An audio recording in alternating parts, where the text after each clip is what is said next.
Hey guys, how we doing today? We're doing a quick show today with Kari Keeling. She is, I guess, an accredited write-in selection. Certified. That's the right word. See, yeah, and so as we talk about a lot on the show, we're curious and how things work, and so the premise of being a write-in is, that we know of, is just write your name in and that's what happens. But there's actually a process to be officially a write-in, and so we're going to talk about that and why Kari has decided to make this move to be in a certified write-in and how that all works. And so we'll talk about all that, and we'll learn more about her as a candidate as well as the process, because that's what we're interested in. So Kari's here with me, and we'll get started. Okay, so certified, not accredited.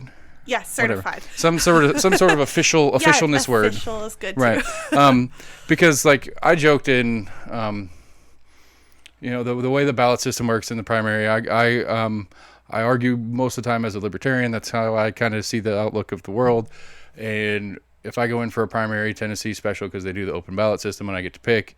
And so in all my research through the show and personal, I decided that the Republican ballot made more sense to me in the primary, but on all the Republicans that didn't have anybody running against them, I wrote myself in out of funnies, and I didn't know how that worked. I didn't know if it would just show up, like I'd get a letter and be like, hey, you had 3 votes for 3 different things. And I was like, oh, okay. So that's the most pressing thing about your situation I'm super curious about, because I didn't know that was a thing. Like, I didn't know you needed to actually, I mean, it makes sense because there could be 100 Kari Keelings in an area, and so which one are people talking about? So I guess that's the first part. Is like, so my first question is: so you go into the election commission office, I assume, right? Yeah. And you say, "Hey, I want to be a write-in." Right. Yeah. You have a form that you fill out online. So I took that form into the election commission office. Just went right up and said, I want to make sure that this gets certified for the election.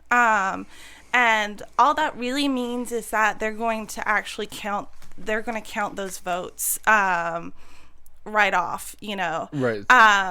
A lot of people tend to write in, like themselves or right. people that they know and stuff like that. So they don't really keep a tally of those votes unless you officially ask them to. Okay, so because that's what the curious about. So like, if just for funnies, we got Peyton Manning in the room, and we said Peyton, be a write-in, and we'll all write you in, and we make a big stink out of it. Yeah. If he doesn't go through the process, it doesn't matter. Even if I mean, and theoretically, in a lot of these smaller, like House seats and stuff, he could probably get enough votes to win it. Yeah. But since he doesn't go through the certification process, it wouldn't matter anyway. Yeah, you have to officially ask the election commission to count your ballot 60 days before the election. Before the election. Yeah. All right, so I got to hurry up if I'm going to get on that. So the second question on that too is it certifying for a specific spot, or is it just period? Yes, for a certain spot. So you'd have to do certified for State House 89. So you'd have to do, if you just, again, for the sake of funnies, if I wanted to go do it, I would have anything on the ballot, I would have to certify individually for each one. Yes. Separately. Yeah. So if I wanted, like, because for me, I'm Senate seat 6 in the state, I'm House seat 18. I would have to certify for those both separately if I decided I wanted to write myself in and actually be counted that way. Yeah, you would just fill out 2 forms and give it to them. Yeah. So and then it's just after that, it's pretty much just verification, making sure the form and you are an actual person. Right. Yeah, kind of they thing. Verify that you're a registered voter within that district, and then they ask you, like you saw, I think we talked about before they ask you for any like nicknames or common misspellings of your name.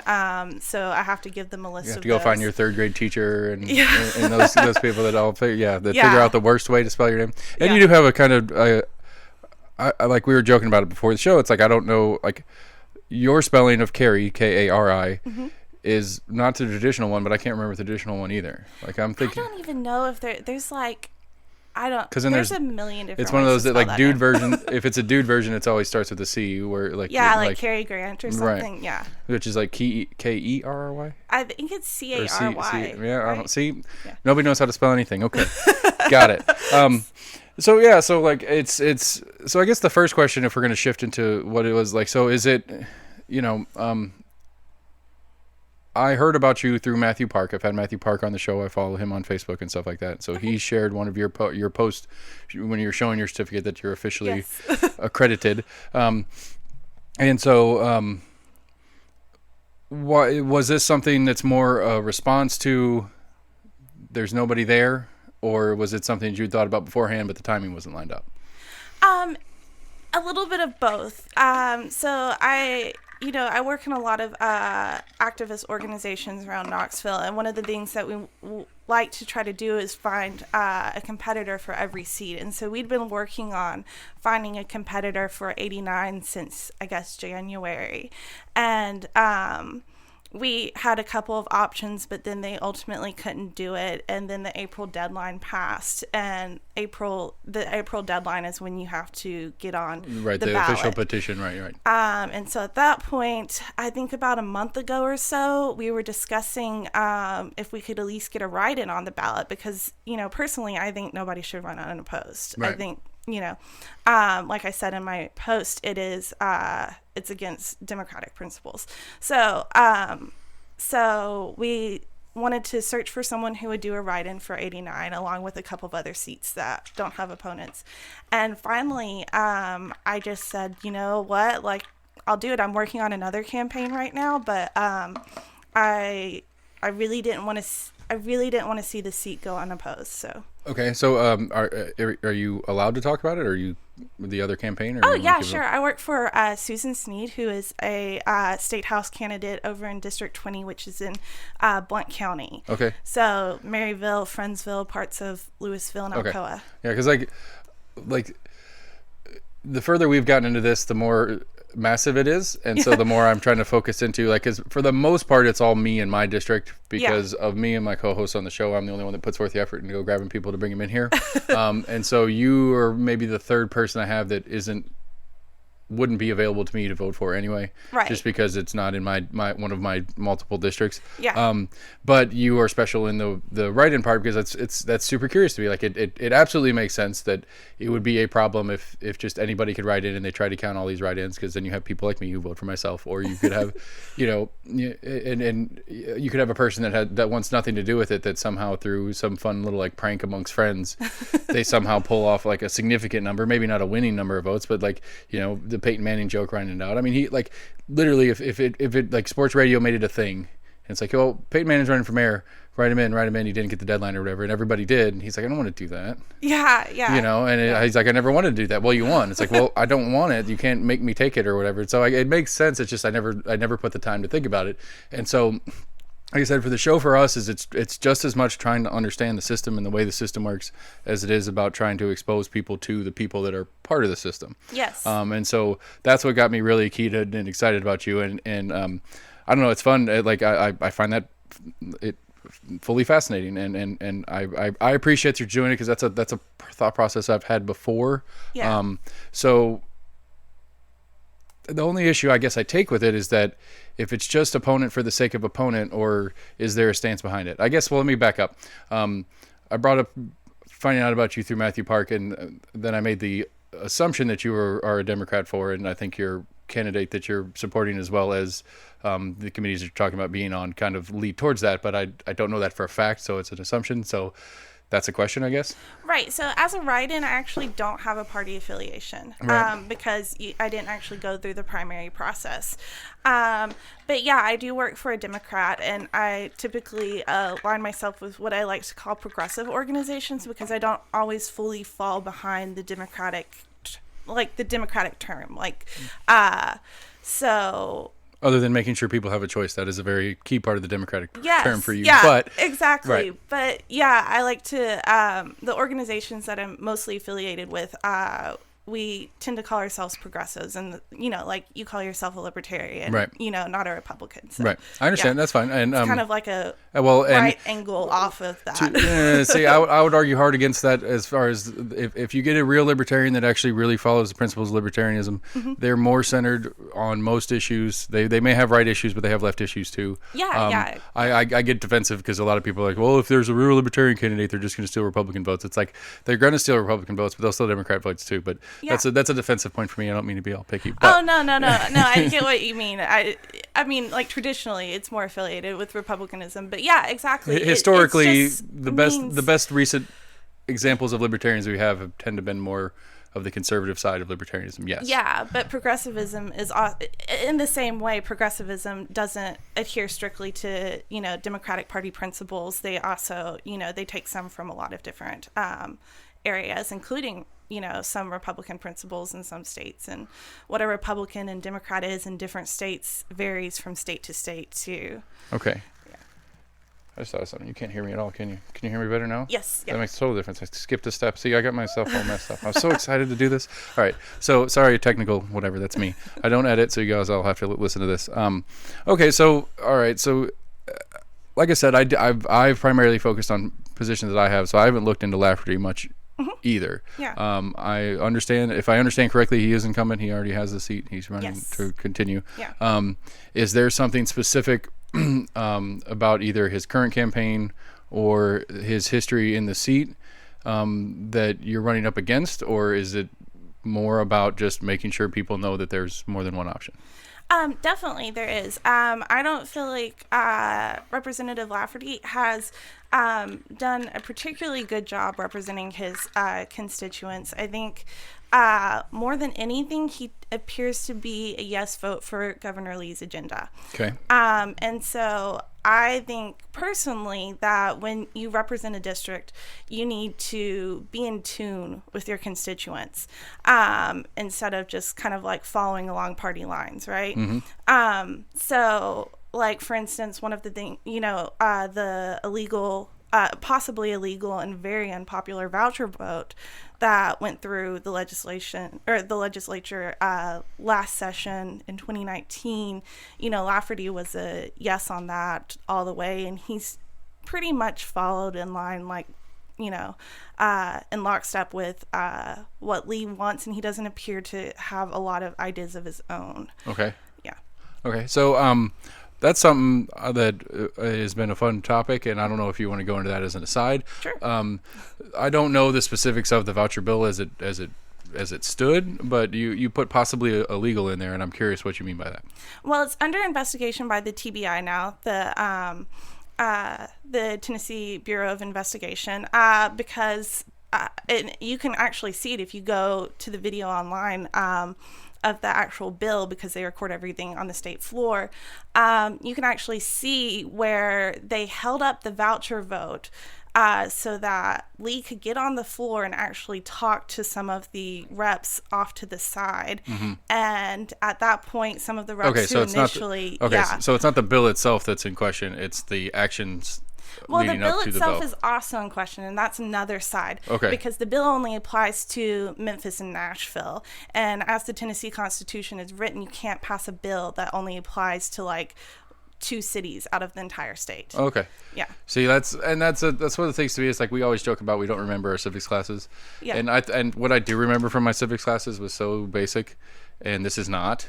Yes. It is very complicated. The guy that usually sits over here to your right is always, that's his answer to everything. It's more complicated, which frustrates the shit out of me, because it's like, you're right, it is. But if I, not you, because you're involved in it, I as a day-to-day am trying to go about my life and trying to make an informed decision on something that is intentionally complicated, and then on top of that I have to suss out who's telling me the truth about what, where, and why. Yeah. Well, if I don't even know what the base thing that we're discussing is, and I can't understand that in procedural sake, if nothing else, how am I supposed to understand which person's view on the thing makes a difference? Because I part of the reason I go down the voucher hole is, like, that's something that I think I wrote a paper on it in college at one point. Again, speaking of things I don't remember very well, a lot of college, but it's like, I remember having, like, it was one of those, it was like a persuasive writing class, and I'm remembering specifically, I don't remember which side of it was on, but I remember the whole assignment was we got paired up and one person got one side, and it was kind of that kind of thing. I remember just, like, and this was back in the early 2000s, and I remember, like, just all the different arguments for pro and cons for vouchers and stuff like that. And so, like, I am very curious about that as a procedure moving forward. Again, as a libertarian, I'm a big fan of direct accountability. Mm-hmm. So I would prefer that my principals and teachers directly answer to me instead of to this county board and then the state board and then the federal board, and then that whole chain of bureaucracy and wasted money that goes through the whole process in that. And so vouchers to me make that a little bit more real. I don't know specifically how the Tennessee one does it. I haven't done the time or research on the specific of what this one is, but the idea of, I mean, like it or not, people are motivated by money, Right. and there is need to motivate people. And so, if one of the easy, normal ways to motivate people is, well, you don't get my voucher, which is your money to do your job as a teacher, Yeah. if you don't do a job acceptable to me, Right. Yeah. instead of acceptable to the state or federal government or county government version of it or whatever. So anyway, we didn't need to go down the voucher thing. That wasn't the point. Okay, so the essentially Lafferty is a yes man for Lee, and that's a big problem to you. Yes. Now, I've had this conversation on a number of different avenues as far as that, and it is an issue. I agree fully that that's an issue, that the idea of governing as an assistant to a different branch of the government doesn't really make sense, because it's not. I mean, Right, I agree that checks it's not and for your people. balances, yeah. And so the question to me, and I get this on a lot of different people, and again, this is just as much me trying to find out, is does Lafferty, for example, does he hold any meetings in district, or does he have a method that's in district where people can voice this directly to him? No, and that's actually one of the things that I would want to change if I were in office. I think that we should require legislators to hold town halls in their district at least one per session, Right. which doesn't feel like a big thing, because most sessions go from January to around April or May. This or year's all something. sorts of weird, Yeah, so we had an extra special session this year, so then you would be required to hold 2 town halls, Right. 1 per session, but most of the time it would be 1 per year for that initial session. And I just think that's a really good way to make sure that you are in tune with your constituents, that you make yourself available to your constituents. Right. And I just think when people run unopposed, they don't have that. They just take their voters for granted. Right. They don't have the. Well, they don't even. Yeah. They don't even take their voters for anything, because they don't need them. I mean, Yeah. realistically, Yeah, I'd be curious. exactly. This is a bit, I don't know if you know the answer to this, but just because it's popped in my head and I find it interesting, I'd be curious of what happened if just nobody bothered because they didn't have to. Right. Does Yeah. he still win if literally he gets 0 votes because everybody just skips the box? I don't actually know. I mean, in fairness, he would get at least 1, because he'd go in and do his own and take the so I photo guess op he'd for win it. with 1 vote. I mean. All right. Well, I'm trying. I've reached out to the election commission. I'm trying to get one of them in here so I could talk about some of that part of things. Yeah, yeah. I'll try to make a mental note to ask him that question, because that actually sounds really funny. No, I'll be interested in hearing about that. Can I win with no votes? What do you mean? Well, and this is your neighbor district 18 for me. This Manus Oster situation is super fascinating. Yes, yeah. And I had I just blanked out on his name. The GOP chair was in here this weekend. Holy crap. Randy Pace, sorry. Yeah. Randy Pace, and he was fun and fantastic and perfectly vague and not being direct on how he answered the questions, because he has obligation to not show a favoritism in the situation, because it's above his head because it's a state level thing and he's the county, but also because it's part of the party kind of unity, whatever. But so this whole, again, that was so fascinating to me because of the situation, as much as it is directly impactful to me because it is my district, but Yeah. it was more neat to me. It's okay, this is a thing, doesn't happen all the time, but this is a thing, and this is the process at work. Well, And it's fascinating to me. I can't wait to see what happens. yeah, I mean, he brought me this thing, and it's all 40 something pages of my God. of the GOP charter here There's in just Knoxville, way too and much it's paperwork. and it's all the rules and stuff, and it's okay, if I wanted to, I could read it and figure out how we got to where we are in this thing, but I'm getting an understanding of how we got to where we are in that situation. But again, like I said, so the write-in situation super neat to me. This whole contested election thing is situationally neat to me. And so that was the main thing I wanted. I was really curious about what the write-in process is. So anybody out there that wants to get voted for themselves, go down to the election commission. We'll go to the website, fill out the paperwork, then turn it in to the election commission, and then you can actually Right. record a vote in your name, to your name, and feel special. So. I think something like the first or second week of September is the deadline. So, yeah. That's so cool. All right. Well, I think it's awesome that you did that. I don't know. Like I said, I didn't. There isn't much out there on you. Is there anything that you would like to spend this arena to share and try to get out to people? Because I mean, we're new at this. We don't have a huge audience, but we're working on it. And if nothing else, party circles listen to us. I know that because everybody that we've had on at least listens somewhat. So what I'm really passionate about, and I think you brought it up, is accountability as well. And I think that's where, like we deviate from the party structure, both of us in our unique ways. Right. Because I think that representatives aren't held as accountable as they ought to be. I think their financial contributions aren't as studied as they should be. I think that there's a lot of conflicts of interest, and you can easily look this up on the financial disclosure site for the state website. There's a lot of conflicts of interest between the money that they're getting for their campaigns and the votes that they then hold after, even the legislation that they put forward after. Right.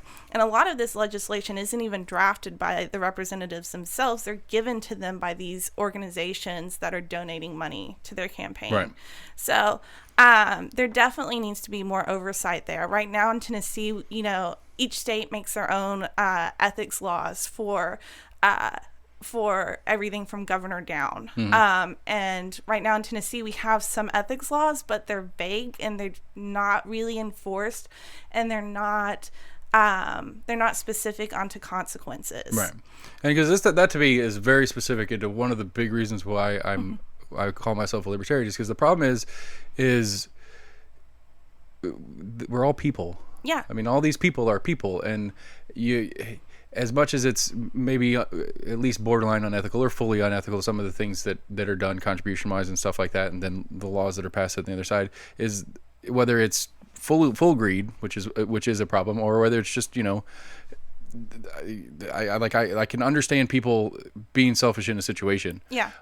And how to suss that out into a system that at some point those things are going to be injected in there, either in the shadows or clear as day, like they do most of the time now anyway. Yeah. But and so that's one of the things to me is like I feel my general fear is I don't know how to get rid of it. Uh-huh. And I think part of the reason I don't know how is because it's not possible. And that's my concern, is that at some point, because like one of the things we do, and you can try to answer if you want to. Yeah. We've run this a few different times on the show, and I've asked a bunch of different people, is let's pick an office. Let's say the governor, right? Yeah. Let's pick an office. Now let's forget the name on it, but let's write a resume. Let's write our perfect resume for what experience, what education, mm-hmm. What history of a person to be a perfect governor for a state would be. Right. And everybody's going to have their own version of that. But the joke would be, write it out, and then let's scour the world and find a person whose name could sit on top of that and it'd be truthful. Yeah. And part of the problem with that is that certain parts of those experiences or educations or something in there are going to have an influence that are a problem. Because me and a buddy of mine, we own a small business. We got all this different stuff, and it's like, well, one of the things to me that makes sense, at least, especially in an executive position, is private sector experience in executive position. Right. Because I want to know that you have experience with normal people, not just politicians, in managing people. Right. Because that's the job of a governor. Is supposed to be a governor or president, or mayor. Yeah. You're managing people, and yes, you are making the final decision, but it's your group of people coming to you with information, right, and going down from there. But then the initial response for most people is, well, if they have a business and they continue to run their business, well, are they supposed to give their business up to do the governorship? Well, right. The governor doesn't pay that well. It does pay pretty well, but it doesn't pay that well. That, like, most business people that are successful enough to go on a full campaign are probably making more money in their business than they do as the job. No, yeah, and I think that's slightly different than what I mean, because if you have a resume out in front of you, for a candidate, if you have their resume, then you can see clearly, like, before you vote for them, what their conflicts of interest might be and what they might lean more towards. Like if you have someone like Renee Hoyas, who has worked for the Clean Water Network, a lot of her legislation is going to be based around that, right? But I think it's when you get these financial contributions, once you get in office, a lot of you get a lot of offers of financial contributions from people who want to push their agenda and not yours. Right. Like no, I'm not disagreeing with you. I'm just saying, like, it's the abstract premise of write the resume. Yeah. Like, and I can see that, because one of the guys we've talked to about it, his was like, organizations like the Clean Water organization or something like that, and the history of that, and it's like, okay, well, those are good resume points. And to fill out the whole thing at some point to me there is a likely conflict moving forward in the fully political side. Oh, yeah. Unless you get like a Bernie Sanders who his entire professional career has been in politics, then to me at least, you have no real world experience in what real world people deal with in a work atmosphere. So that's a negative to me on a resume point, is that you've never held a job where you've worked for somebody else that is a normal private sector company versus you've always been in politics, or at least been in a support role of politics or something like that, and then move into the actual full thing. And so that's the problem. Like the point, I guess, of the hypothetical is that perfect resume doesn't exist. Right. Yeah. And so how do we get a resume that's balanced correctly? Because I agree that there's transparency issues. One thing that has become aware to me through this process, my district Senate seat 6 is Becky Massey.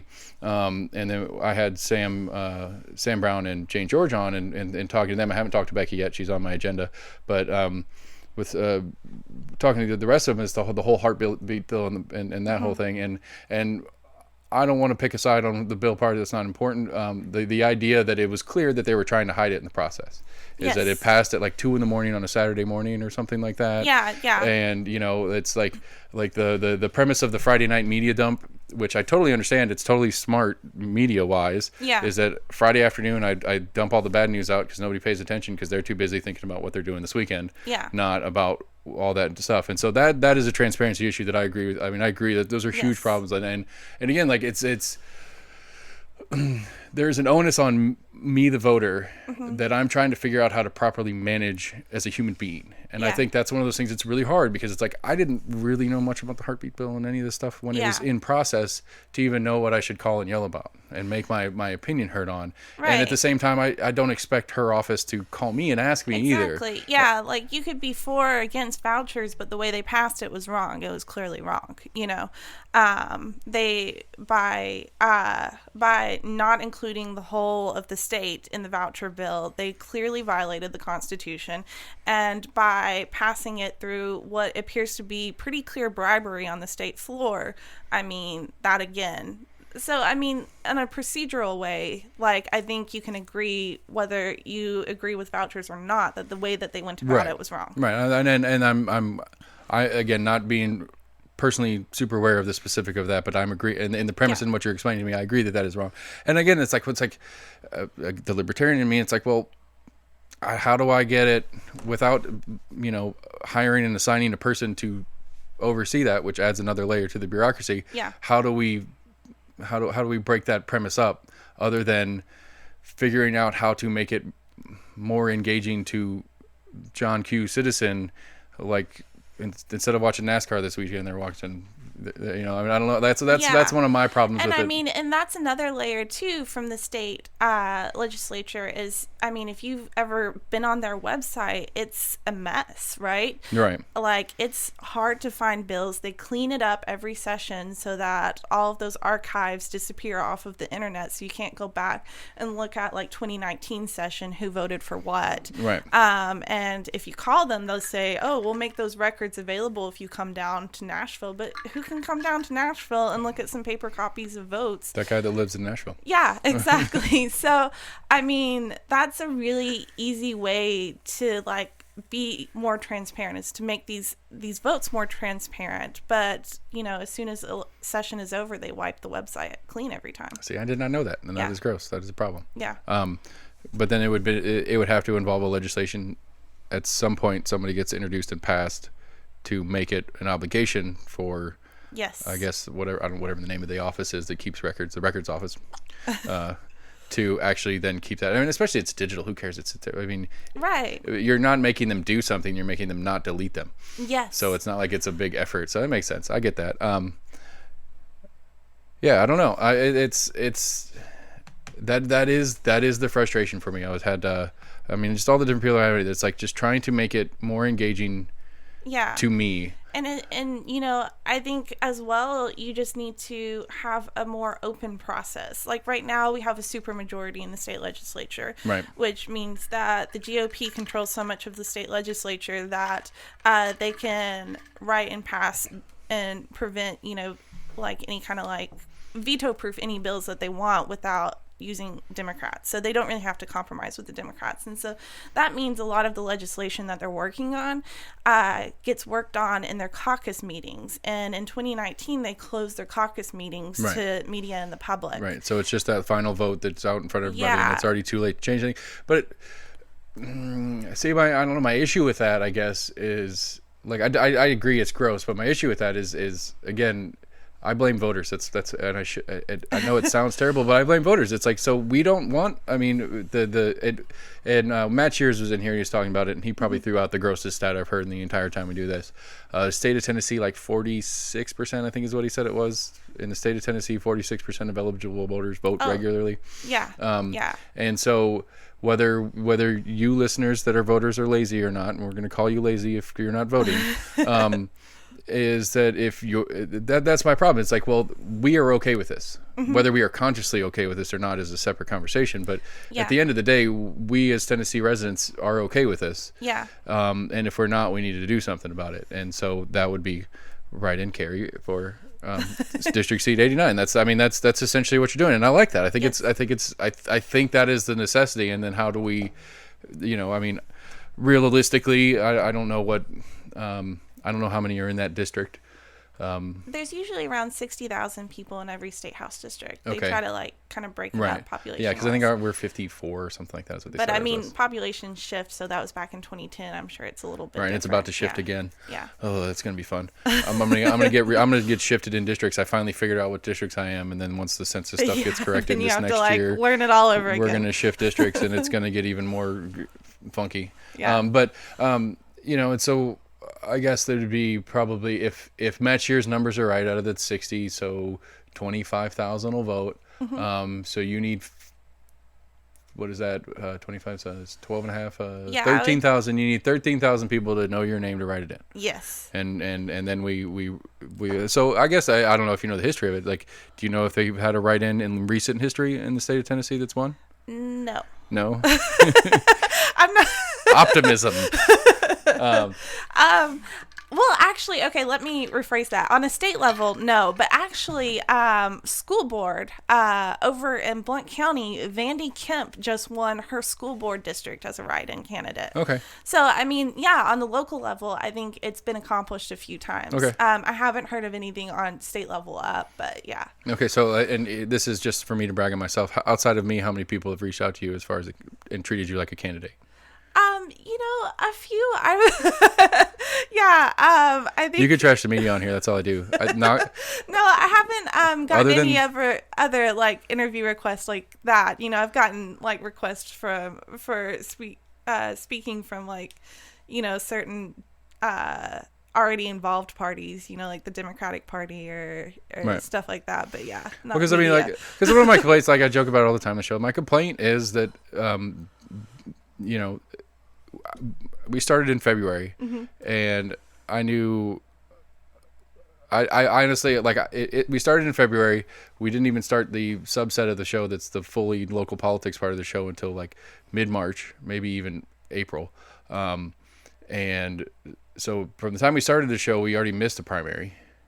And then I wouldn't have known that August 6th was a half primary, half general, which is weird. Yes. But then apparently that's normal. We've done that for decades, and so like me trying to put all these different parts and pieces together, and I guess in a short period of time, but trying to put all these different parts and pieces together, and just trying to understand the system and trying to understand all the stuff. It's so there's nobody doing it. Like I mean, and it wasn't the intent of the show, but the further I get, the more it's like there's nobody doing this on a local level. I mean, we just do not talk about local and state politics. Right, because I joke all the time about like I try. I used to try. I quit trying, but I used to try. I probably should now because it would be important for knowledge for this show. But I used to try to get up on, like, I get up on Sunday mornings and I'll sit down and I'd turn on, it's either Channel 10 or Channel 6 has their little local weekend politics thing, and it's Becky Massey and two other random people that I don't know who they are just talking about random stuff usually. And it's painfully boring, and it's and at the time I didn't put thought into what was going on as much, so it might be more interesting now that I have more ideas of what's happening. But if it can't even start to bring me into it, I have to bring myself in separately to have any interest in what they're doing. Yeah. They suck. And so I hate on them, and I'll vocally hate on them, and hopefully they'll run a smear piece on me because then I'll get more listeners, and it'll be great for me. But I mean, I don't like. It hurts my feelings as a citizen that the media sucks so bad at paying attention, because like literally we can go at 6:00 tonight, we can turn on the news, and we'll have RNC this, and we'll have Pelosi and McConnell are fighting about this, and then we'll have something else, and then we may have mention of. Oh yeah, by the way, on Saturday the Republican State Party is meeting to figure out this Eddie Manis Senior Roaster thing. Moving on. Maybe, yeah. Right, and that whole segment was again. I super appreciated Gina. She was our first interview ever, and she's the reason why I fixed the format to not do a bunch of research on people when they're coming in. Yeah. Like initially, I tried. I sat down. I talked Gina into coming on, and I was like, I'm gonna ask cool questions. I'm gonna learn some things. I'm gonna ask cool questions. And all that existed was her website, her Facebook page. There was an article on WVLT's website that was literally just, this is the race. Didn't say anything about anybody, just the names, who's running against who, the dates. And then Compass Knox had a thing, but I wasn't subscribing yet. I do now, and so whatever. And so there's literally no attention to who these people are, and they're important people that are making important decisions on our state level that affects us here in Knoxville, and yet nobody cares. Right. And is it nobody cares because nobody knows, or nobody cares because nobody actually cares, and that's why the media doesn't do it? And so I might find out the hard way after doing this for a while that just nobody cares, and I'm talking to myself. Well, and I mean, I think it's a little bit of both. Like, I mean, I think both sides have a responsibility to do better, both voters and the media. The media needs to continue to suck, because I'm going to fill in the gap. Well, they can suck, and they can deal it. In that sense, we need to transition to better new media. Right. There you go. That will care. Good answer. But yes. Yeah, I think, you know, and one of the things, too, is that a lot of these reps who've stayed in office for so long just don't want to be held accountable. And so they're not actually trying to create their own press either, because the more they stay under the radar, the longer they get away with doing this kind of stuff without their voters really knowing or caring. Right. And I reached out to Lafferty. I think are they in session right now, or they just finished one? They just finished their special session, I reached out to his office, and he hasn't gotten back to me yet. I'm going to follow up. Because, I mean, I try to be balanced. I try to get both sides, or multiple, whoever's running or whatever. I try to get both sides. No, yeah. And because I'd be curious what his thoughts are on it. I mean, certainly would, too. He might be fully dismissive of it. I don't know. Because so far, and maybe this is just the way it goes, because nobody we've had yet I haven't had an incumbent in yet. Everybody I've had has been a new runner, whether they're running for a recently vacated seat, or like, for example, like I talked to Sam and Jane, who were running on the primary for Becky's seat. And so, you know, I'm working on all these other people, but most of it was like, as like, it's funny because as the deadline for that August 6th came up, I was just like, everybody who's on this thing, come on. Yeah, and I was on vacation the week before it, so I did like 5 on the Monday I got back, and it was crazy. Exhausting. It was fun. I mean, it was fun. Well, I'm sorry, I lied. I did 4, and then I had a Zoom meeting for Scouts afterwards, so it was a big day. I sat here for too long, but it was a good time, and that's what I mean, and it was very interesting, and it got me in a weird position, because that's part of what made it weird about getting to pick my primary, is that having talked to Sam and Jane George, I was like, I would like to vote on that one, but I also want to vote on this one, and I have to pick a side, and so that's why I'm trying to get the election commission in here, and so we have a little more time now, so we could slow down, and we'll reapproach. I'm going to reapproach a bunch of different people and try to get some of these different people back in. I really, like I said, I haven't talked to anybody who's been in the seat yet.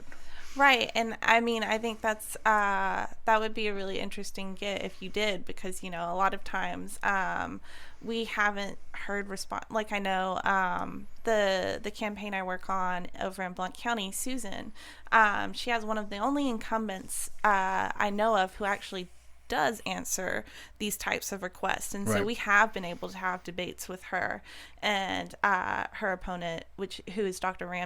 Bob Ramsey, and so I give him full credit for that, obviously, but for the most part, when you're talking to these candidates running against incumbents, you get a lot of frustration because they're just not answering requests for debates or for interviews or for anything. Right.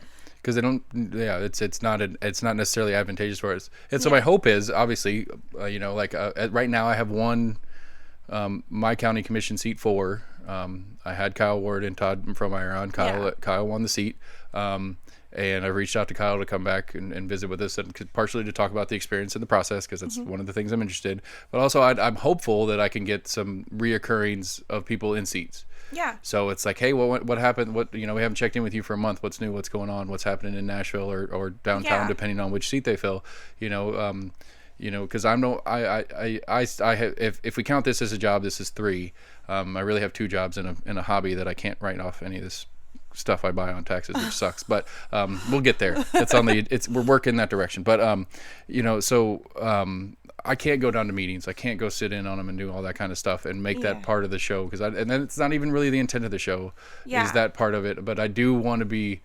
I do want to try to use this as access as things are happening, and even as a point of spreading access for those who need to, hopefully. Hopefully I can get people that once they're in the seats, they're still coming on and visiting with us, and still trying to open up the conversation and give everybody more information on what's happening on a day-to-day in there. So I'm really scared that we're going to get to November. I'm going to do our election wrap-up show, and then nobody will talk to me anymore. It's like, everyone who won is just like, I'm here now. I don't need to deal with that. Right. And so, but hopefully by that point we can have a big enough audience that it's not a question. I can promise now that if I do get elected, I will come back and talk to you. Don't promise anything you can't promise. You can't promise things. That's how you get in trouble. Okay. I don't know. So give me 5 spellings of your name. 5 spellings? I don't know. How many did you figure out when you're filling out the thing? Okay, well, there's the one that you really should know, which is Kari. Okay. Keeling, Kari Keeling. So you can spell Kari, like we talked about. Cary Grant is Cary. Kari with an E, Keri, Karrie. Sub out K with C on any variation. It's probably on there. You can exchange the I for a Y, the A for an E, the K for a C. So add 2 R's instead of 1. I mean, there's a lot. Yeah, there is a lot. And then it's 2 E's, Keeling, not Kea, Kee. I can't think of any other weird way to spell that. Keeling, Kelling, is how some people tend to misspell it. Okay. So I've put that on my list to give to the election commission. Well, hey, I mean, it totally makes sense, because it's one of those. It sounds to me like a hanging Chad situation in the making. Like it's going to be, we've got 12,249 Keelings and 1 Kelling. Doesn't count. And then you lose on a misspelling for 1. That would be the grossest thing in the history of time. Okay, so is there any other outlets that people in District 89 or in Tennessee in general, because you work for all of us if you get the job, is there any other outlets that you want to put out to the public? You mean like platform-wise, or? Well, I mean like actual access points. Like, do you have an email that you prefer to use for contact? You can, so you can find me on Facebook, obviously, at Vote Kari Keeling. You can also find me on Instagram, KLKeeling21. And my email address is klkeeling21@gmail.com. All right, I'm writing that down, people. I'm sorry. Right. Because I'll put that in the show notes for anybody who wants to get it, and you don't have to remember it. You can actually just click on it and it'll go there. Okay. So is there any other specific platform thing you do want to get out? I'm not in a hurry. I'll just... No. I mean, I didn't know which avenue you're talking about. But so one of my other things that I am concerned about at this point is the expansion of Medicaid, which I think is something... I'm not sure if any of your other... I've had a few people talk about it. Yeah, so... I mean, it was a big... I mean, it's on the Democratic platform. Matt made that point clear. I'm confused on some of the details of it. My understanding is essentially it's free money from the federal government the state could be using. It's not gonna add to any individual's tax out, and it's not going to accrue debt or take anything out of the coffers in the state of Tennessee. Right. It's just literally free money from the federal government for medical assistance for whatever the full list of whatever people it adds to the list, but it doesn't cost us, air quotes us, anything. Yeah, it wouldn't cost us anything. And in fact, we're losing money. We've lost, several $1 billion since it passed. And when you say lost, it's didn't get, or we spend it on our own separately? I mean, when you look at the fact that, the federal government is spending this money out of our tax dollars on your income tax, Right. on your income checks. So that money is being spent, whether it's spent on Tennesseans or whether it's spent in other states. So by not getting that money back into the state, you're just having your tax dollars go to support other states having health care, Right. instead of ours. And I think another misconception people don't understand is that this is like to fill in a gap between, TennCare, people who make too much money to afford TennCare, and people who don't get their insurance through employers, right? And this is really a good way to incentivize small businesses, right? Because it makes them more competitive. I can't imagine, or I don't know many small businesses who can offer health insurance to their employees, because it's just too expensive. One of the issues we've had with it is that we can afford very basic version of it, so it doesn't provide very much for the employee, but then they have to match half of it, which ends up taking enough out of their paycheck that it's almost not worth it for them. Yeah, and exactly. So we get in a weird spot. It's like, well, you guys want insurance, this is what we can provide, but then they're like, well, it doesn't do much for me, and it takes a third of my paycheck. Right. And so you're going to get these employees who might otherwise be loyal to you, like taking a job where they can get benefits from like a bigger corporation who can fund their health insurance. I had to fire a guy once because he got a job offer. It was a terrible situation because another like business to ours came into my business while I wasn't there and offered my employee a job in my place, which is shitty as all get out. But he was straight up about it. He's like, yeah, they came in here and they wanted to go work there. I was like, well, what's the deal? And he's like, well, this, that, and the other. And it's like, it's a significant pay raise for what we were paying him at the time.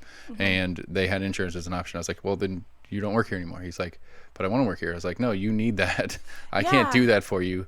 Go. Well, and personally, I don't like employer-based healthcare because of reasons like this. I think it really hurts small businesses like yours, like what you're saying, where if you really like your employee and they get a better option, you're just going to be like, look, I like you too much to keep you, right? Right. So, expanded Medicaid can help fill in the gap there, and help small businesses be more competitive and retain employees. Right. Yeah. Like I don't want to go down. Just my mini version of it is like, I agree. I don't like the premise that insurance is attached to jobs. Yeah. I don't like the premise of insurance in the first place. I think there's a bigger problem in the system of healthcare than the insurance just make the problem that already exists worse. Yeah. The cost and stuff of healthcare is obnoxious, and it's because of the insurance companies, not because of the actual services provided. Exactly. And that is a problem of too much government involvement, not too little, in my opinion. Right. Well, and I think, like you say, healthcare in the U.S. is just totally messed up to begin with. And a lot of this stuff, it is kind of like, some Band-Aids. But I think expanded Medicaid is like a really I'm not good, I'm not disagreeing with that part of it, Band-Aid. especially. But no, I agree with you. And this would be out of my purview on the state level. At the federal level, we really need to reevaluate how our whole healthcare system works. Yeah. Yeah. Yes. I'll just leave it at yes. Okay. So, all right. So, expanded Medicaid. What else you got on major issues for you? Well, education, obviously I want to fully fund education. I am against vouchers. Regardless, I think that right now the charter school experiment hasn't worked out the way that it was intended to, and we've had a few different studies done now, like from Stanford, that shows that students going to charter schools don't actually end up with better outcomes than students going to public schools, and that those students are actually behind in some ways, like in math and stuff.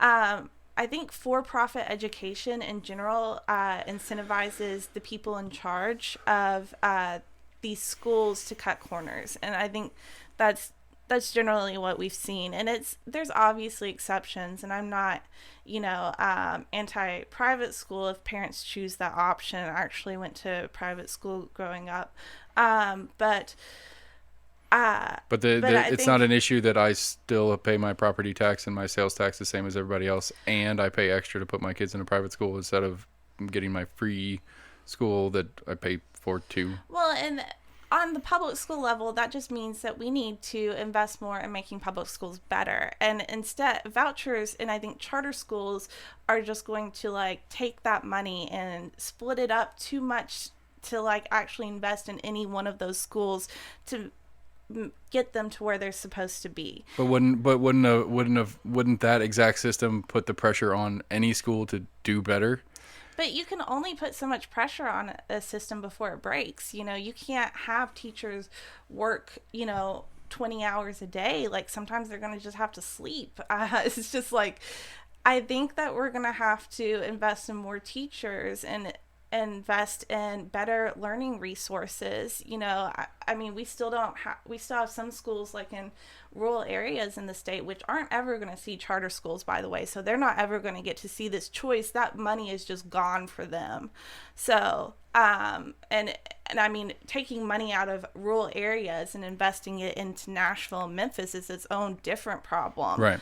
Because So, that'd be, and again, this is I haven't read through it, and I probably wouldn't understand it if I tried to. Yeah.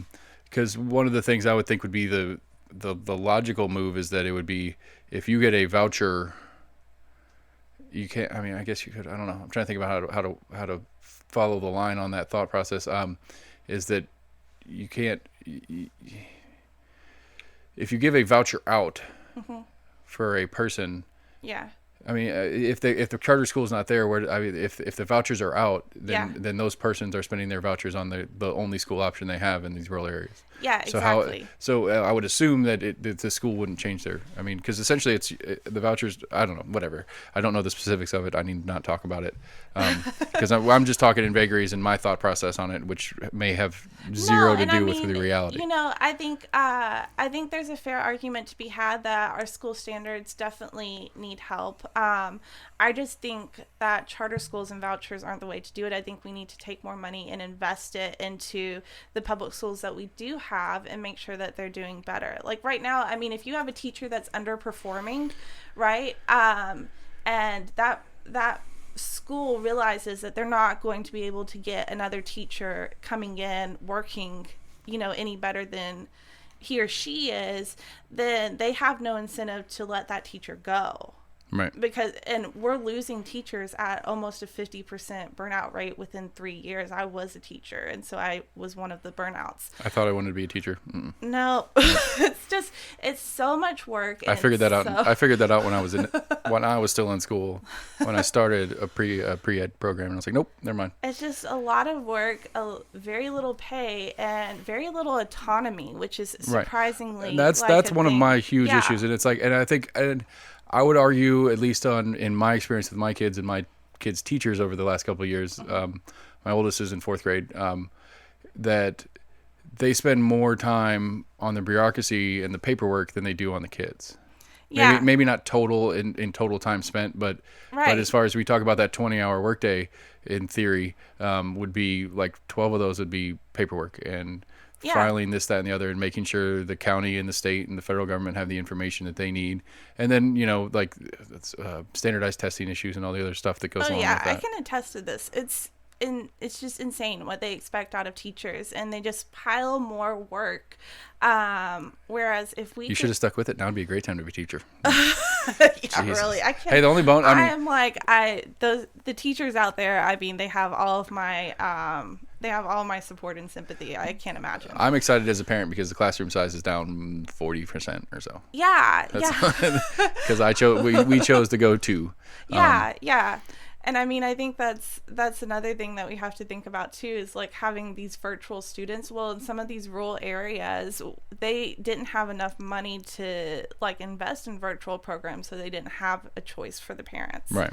So there's that issue too. There's a lot of issues, but I think generally putting more money into right now there's a voucher vault is what we like to call it that Governor Lee has, that he's put aside all of this money that was supposed to be for public schools to fund his voucher program, which is now going through the courts because they think it's illegal. Right.